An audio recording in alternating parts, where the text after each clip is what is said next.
In the downriver city of Lincoln Park every year, people dial 911 more than 14,000 times. And let's make it clear right up front, those emergency calls are generally very well handled. But that doesn't make what happened to Adrian Ledesma any less shocking. I was really scared because, you know, it's my dad, and he fell. He was not supposed to fall like that. His fall was so frightening because he was just 3 weeks out of the hospital where he underwent brain surgery, and suddenly he's on the kitchen floor, unconscious and shaking with a severe seizure. I was scared. Like, I don't know, I was freaking out. So this 17-year-old grabbed her phone and dialed 911. She says she got no quick answers, so hung up and called again. Now, you know those emergency calls are recorded, but did you know the recording starts even before the call is answered? So you can hear her near panic when again she can't get an immediate answer, blurting out the F word just as the call is picked up. 911. I need an ambulance at Hartway. But the Lincoln Park cop who takes the call admonishes her and only makes her more frantic. Well, okay, first of all, you don't need to swear over 911. Okay. And slow down. Ambulance. You haven't had a chance to tell him how serious this is, right? And he's already hung up the phone. Well, I thought my dad was going to die. I was really scared. So you called back. 911. Are you going to give me an ambulance? Are you going to swear again, you stupid? Are we going to have a problem? No, you're not going to one. You lose your job. Your dad's still on the floor. Well, I'm thinking he's seriously hurt because he's still having a seizure, and it's a really long seizure. And I'm thinking that I want to, you know, complain about this guy because he shouldn't be hanging up on me. So she calls back a third time. 911. I just want to know what's your name because you're getting sued. Good. What is it? Good. Good for you, because you're a buffoon.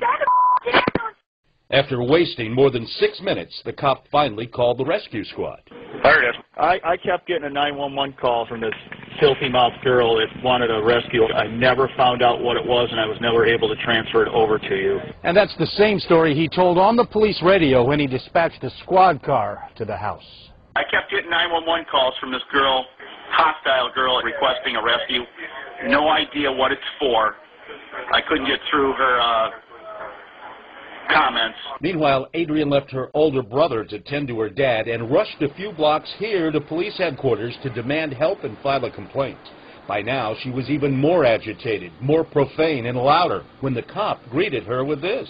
Are you the girl with the foul mouth? And I said, yes. And then he came out from the back and then put me in the back room and then arrested me. That's right. She was cuffed and cited for disorderly conduct and abusing 911, a charge that doesn't even exist. So, who is this officer who so badly mishandled such an important job? He's Sergeant Robert McFarland, a 20-year veteran of the department and a man who did his best to avoid public accountability for what he did here. Sergeant, Get out of here. help us understand. Get out of here. What were you thinking? No comment. What were you thinking, sir? You put a life in danger, you put the taxpayers at risk. The officer, who makes at least $62,000 a year, has publicly said not a word at all about his conduct that day, while his boss has not ducked responsibility. Lincoln Park's chief of police, Tom Carnes, not only agreed to be interviewed, he was refreshingly candid and made no excuses. It's not the station's finest moment, I'll tell you that. The chief frankly admits, my guy screwed up on this. But still, he says he just can't explain why it happened. He never once asked her, what's wrong? Are you in an emergency situation? Do you need an ambulance? Is somebody dying? No, he did not. It's not, how can he... Obviously, something happened there, something that is totally out of his character. In fact, my review of Sergeant McFarland's record shows several commendations as a Lincoln Park officer. He's repeatedly received positive performance evaluations and not a single disciplinary action against him ever before. Anybody who, like, finds their dad like that's going to be panicking, you know? So I think they're trained to know that people are going to be freaking out when they call.